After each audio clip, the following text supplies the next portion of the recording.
Hello students, today I want to discuss the topic deadlock detection. If a system does not employ either a deadlock prevention or a deadlock avoidance algorithm, then deadlock may occur. In this environment, the system must provide an algorithm that examines the state of the system to determine whether a deadlock has occurred, and as well as we have an algorithm to recover from the deadlock. So today I want to discuss the topic what is the detection algorithm and how to recover from the deadlock. As we know, the system can be a single instance or as well as a multiple instances. If we having a single instance of each resource type, and if all the resources have only a single instance, then we can define a deadlock detection algorithm that uses a variant of the resource allocation graph called a wait for graph. And we obtain this graph from the resource allocation graph by removing the resource node and collapsing the appropriate edges. More precisely, an edge from Pi to Pj, that is a process Pi to process J in a wait for graph implies that process Pi is waiting for the process Pj and to release the resource that Pi needs. An edge that is that is an edge Pi tends to Pj if they exist, and if only a resource allocation graph contains two edges, then it will be Pi tends to Rq and Rq tends to Pj from resource Rq.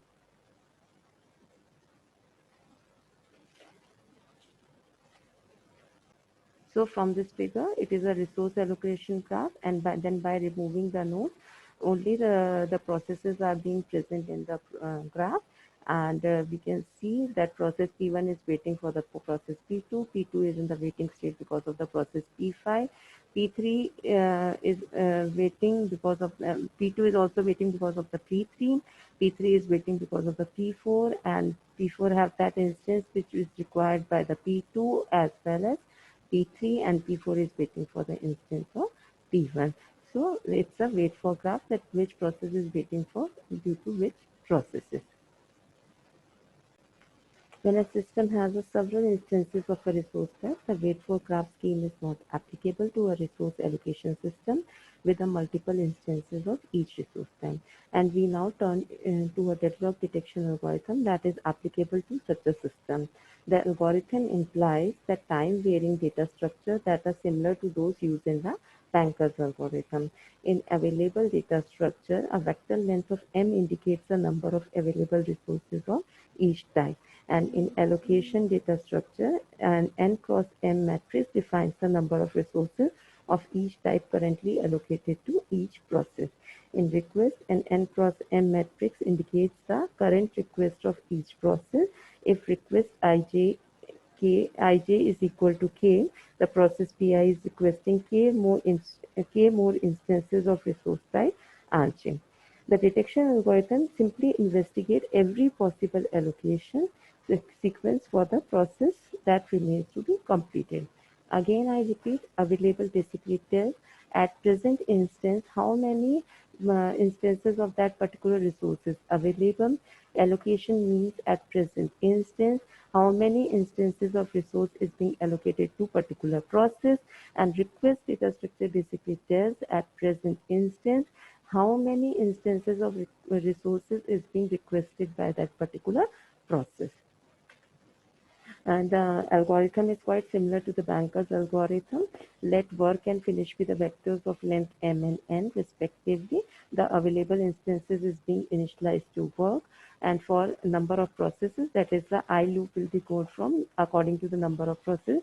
We have to check that allocation should not equal to 0, and by as we have already taken a finish array I, that is the size of the finish, the index of the finish array I is basically equal to the number of processes, and each index value should false. Otherwise, if it's finish array I, that particular index value is true, then it is that process is already in a safe state. So we are working on those processes whose finish array I value is false. Then we have to we already find the index of those processes whose finish array I value is false. then we have to check whatever the instances is being requested by the process is less than equal to work or not. If it is less than equal to work, then it can be that particular instances can be allocated to the process which is being requesting that instances. But if it is not less than equal to work, then we have to wait until and unless that particular instances are being available. This particular loop will be going to be looped at that time until and unless the request is being fulfilled. If request can be fulfilled, then that particular instances will be given to that process, and that finish array index value is equal to true. Again, I'm telling again we have to go to step 2. कब तक जाना है? जब तक कि सारी finish array index की value true ना हो जाए. अगर कोई भी प्रोसेस जिसकी फिनिश एरे इंडेक्स की वैल्यू लास्ट तक ट्रू नहीं हो पाती, इसका मतलब क्या है? उसकी वैल्यू फॉल्स है. इसका मतलब क्या है? उसकी रिक्वेस्ट फुलफिल नहीं हो सकती है. कब तक फुलफिल नहीं हो सकती? एंड तक फुलफिल नहीं हो पाई. इसका मतलब क्या है कि वो प्रोसेस एंड तक वेट करता रहा और वो अनसेफ स्टेट में रहा, सेफ सीक्वेंस का पार्ट नहीं बन पाया और वो प्रोसेस डेडलॉक्ड हो गया. यहाँ पे हमने ये एल्गोरिथम क्यों एग्जीक्यूट करी है? To identify the deadlock detection. मतलब हमें ये देखना है कि डेडलॉक बेसिकली किस प्रोसेस की वजह से हुआ है. तो विद दिस एल्गोरिथम हमने डेडलॉक को डिटेक्ट कर लिया.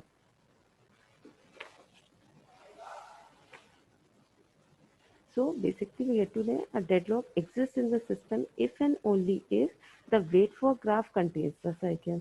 And to detect a deadlock, the system needs to maintain the wait for graph and periodically invoke an algorithm that searches for a cycle in this graph. An algorithm to detect a cycle in a graph requires an order of n square operations where n is the number of vertices in the graph.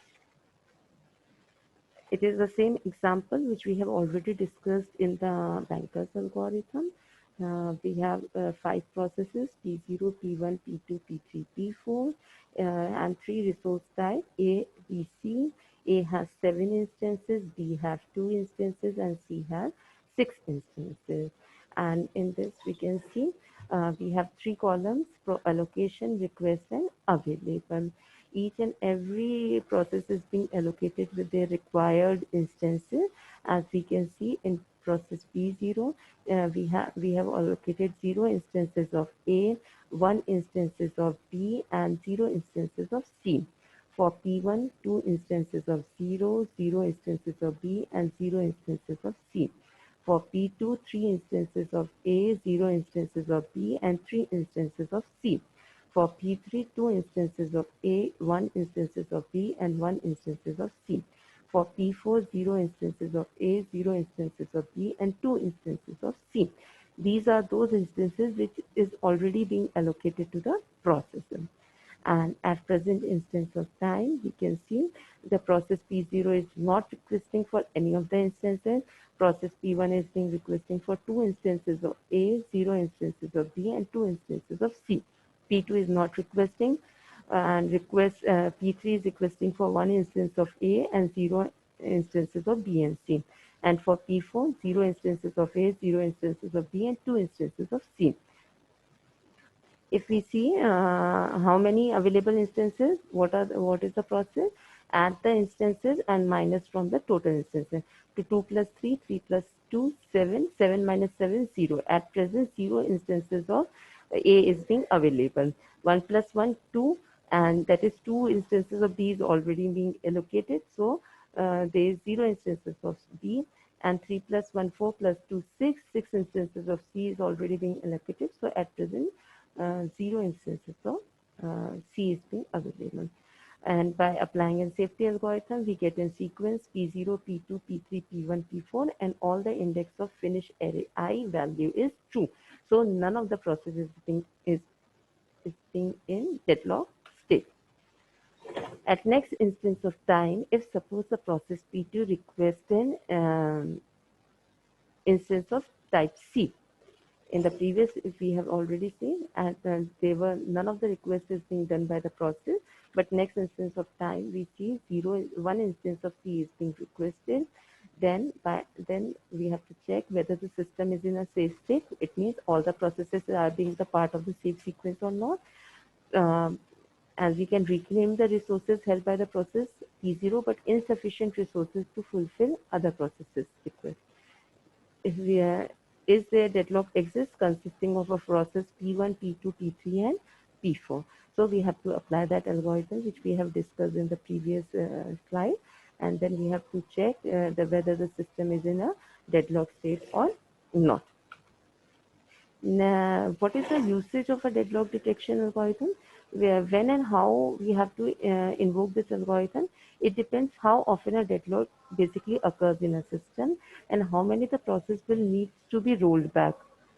One for each disjoint cycle. If detection algorithm is invoked arbitrarily, then there may be a cycles in the resource graph, and so we would not be able to tell which of the many deadlock processes cause the deadlock.